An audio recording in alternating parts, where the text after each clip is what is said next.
สบายดีบรรทานในคลิปวิดีโอนี้ข้าพเจ้าจะมาแนะนำขั้นตอนในกรณีที่ว่าบรรทานได้ดาวน์โหลดโปรแกรมต่างๆเนาะลงในคอมพิวเตอร์ของบรรทานแล้วเนาะแต่ว่าบรรทานมีปัญหาในการติดตั้งโปรแกรมบ่ได้นะเจ้าและพวกเขาเนาะจะช่วยบรรทานเนาะในการติดตั้งโปรแกรมดังกล่าวนี่เนาะผ่านระบบออนไลน์นะเจ้าซึ่งวิธีการที่พวกเขาใช้เนาะก็คือจะเป็นการเชื่อมต่อคอมพิวเตอร์ของบรรทานเนาะกับคอมพิวเตอร์ของข้าพเจ้าด้วยโปรแกรม TeamViewer นะเจ้าเพื่อจะเชื่อมต่อหากันและพวกเขาจะสามารถช่วยบรรทานในการติดตั้งโปรแกรมดังกล่าวได้นะเจ้า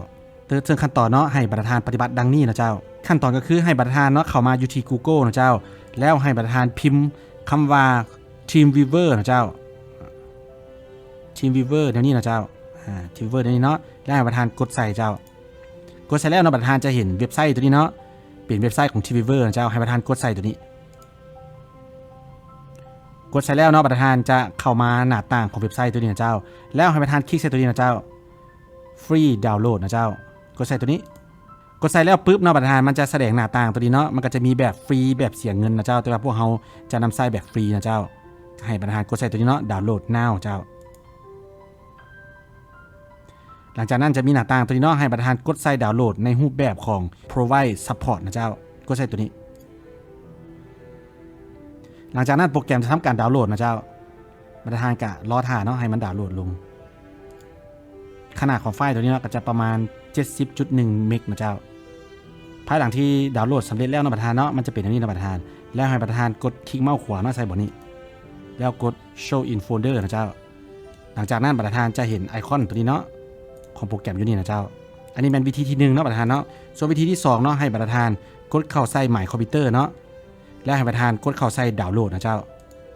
บรรทานจะสังเกตเห็นตัวนี้เนาะไฟล์โปรแกรมที่พวกเขาหากระดาวน์โหลดลงมาเนาะจะเป็น TeamViewer นะเจ้าหลังจากนั้นให้บรรทานดับเบิลคลิกนะเจ้าพวกเขาจะทำการติดตั้งมันกด run นะเจ้า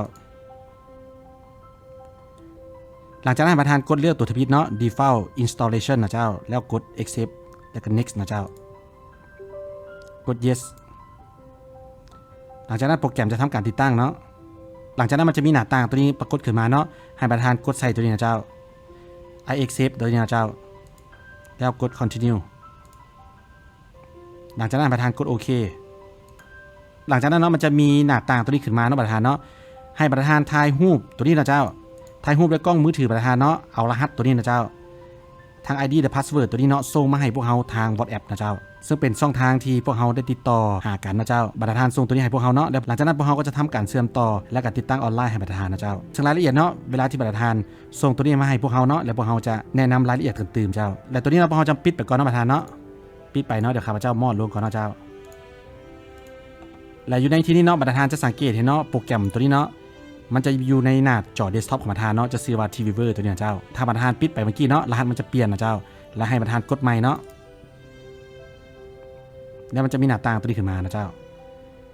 หลังจากนั้นการประธานทายตัวนี้เนาะให้ส่งให้พวกเรานะเจ้าสำหรับคลิปวิดีโอตัวนี้เนาะก็จะประมาณนี้ประธาน